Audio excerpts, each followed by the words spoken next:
अस्सलाम वालेकुम dear viewers, मेरे चैनल पर खुशामदीद।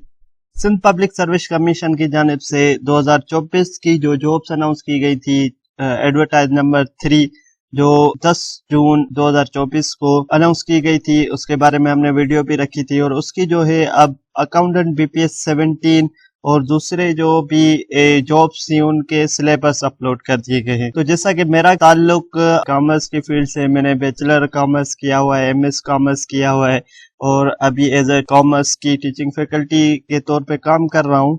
तो उस वजह से हम जो है आज की इस वीडियो में डिस्कशन करेंगे अकाउंटेंट के सिलेबस के बारे में।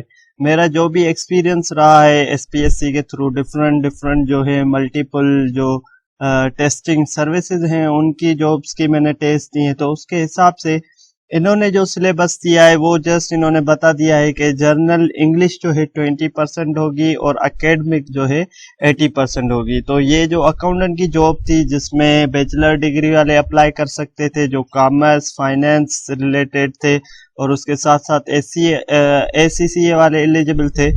तो इस सिलेबस को आज हम थोड़ा डिटेल में डिस्कस करेंगे ताकि आपको पता चल जाए कि इसकी प्रिपरेशन कैसे करनी है। तो उस हिसाब से मैंने मल्टीपल सोर्सेज से जो है मैंने कुछ टॉपिक्स को सिलेक्ट किया। एटलीस्ट अगर आप वो टॉपिक कर ले तो आपकी कुछ ना कुछ तैयारी बेहतर हो जाएगी।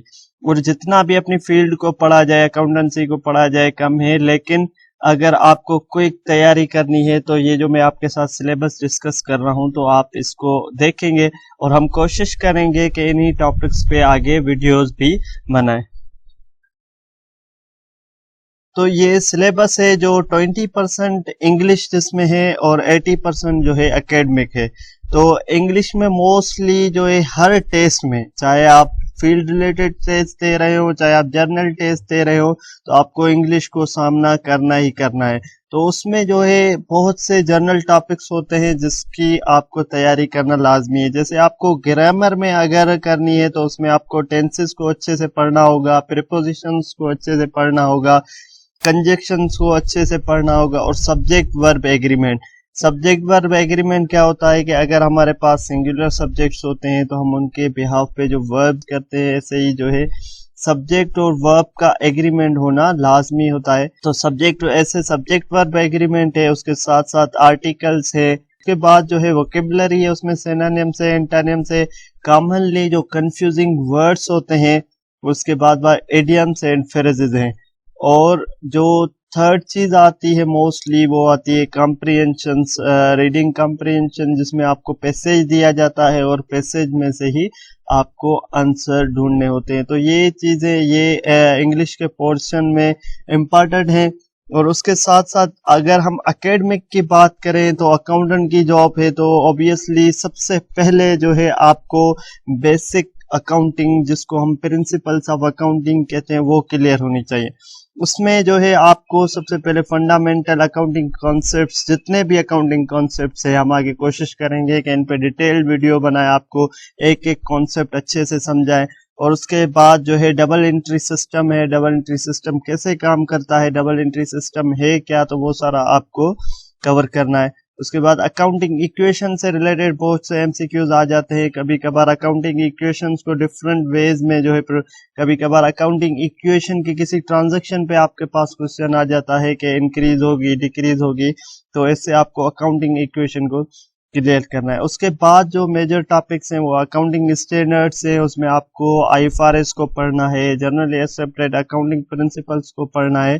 तो इनकी जो है मोस्टली कई बार इनके जो है रूल्स पे आ जाते हैं क्वेश्चंस, आपको इनके जो इंटरनल कॉन्सेप्ट है उसमें से आपको क्वेश्चंस आ जाते हैं, तो आपको आईएफआरएस और गैप को अच्छे से पढ़ना है।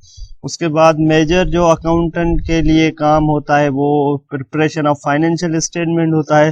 तो इसी हवाले से आपको फाइनेंशियल स्टेटमेंट्स की अच्छे से नॉलेज होनी चाहिए, इनकम स्टेटमेंट के बारे में, preparation of income statement, income statement को बनाते वक्त किन चीज़ों का ख्याल रखना चाहिए, इनकम स्टेटमेंट में कौन से अकाउंट्स आते हैं, तो ये सारी चीज़ें आपको लाजमी आनी चाहिए। उसके बाद जो है बैलेंस शीट है, कैश फ्लो स्टेटमेंट है। हम कोशिश करेंगे कि ईच फाइनेंशियल स्टेटमेंट को अच्छे से कवर करें, बैलेंस शीट को पढ़ें, कैश फ्लो स्टेटमेंट को पढ़ें। और उसके बाद एडजस्टमेंट इन फाइनेंशियल स्टेटमेंट्स, ये एक इम्पॉर्टेंट टॉपिक है अकाउंटेंट के हवाले से कि एडजस्टमेंट कैसे की जाती है, and analysis and interpretation of financial statement. तो प्रिपरेशन के हवाले से मैं आपको बता दूं कि मैंने कुछ ऑलरेडी जो है बेसिक अकाउंटिंग पे वीडियोस बना कर रखी हैं, और जो ये आपको मेरा चैनल नज़र आ रहा है डिजिटल नॉलेज हब, इस पे आपको जो है मिल जाएंगी डिफरेंट काफ़ी वीडियोस इसमें पड़ी है, और आगे भी हम कोशिश करते रहेंगे इसमें अगर आप जाएंगे तो आपके पास ये अकाउंटिंग ट्यूटोरियल्स की जो है प्लेलिस्ट आपको मिल जाएगी, जिसमें आपको बेसिक अकाउंटिंग इक्वेशन के न्यूमेरिकल प्रॉब्लम्स और जो रूल्स होते हैं डेबिट एंड क्रेडिट के, अगर आपको अभी तक क्लियर नहीं है तो इसमें बहुत अच्छे से समझाए गए हैं। उसके अलावा अकाउंटेंट जो एसपीएससी की जानिब से टेस्ट लिया गया था, अकाउंट असिस्टेंट बीपीएस 16 का जो टेस्ट दे था 2023 में ये टेस्ट हुआ था, और उसके अलावा जो है डिफरेंट आपको मिल जाएंगे। उसके साथ साथ जो जूनियर ऑडिटर का टेस्ट हुआ था पास्ट पेपर आपको मिल जाएंगे। तो इन वीडियोस से भी आप जो है हेल्प लेकर अपनी प्रिपरेशन कर सकते हैं।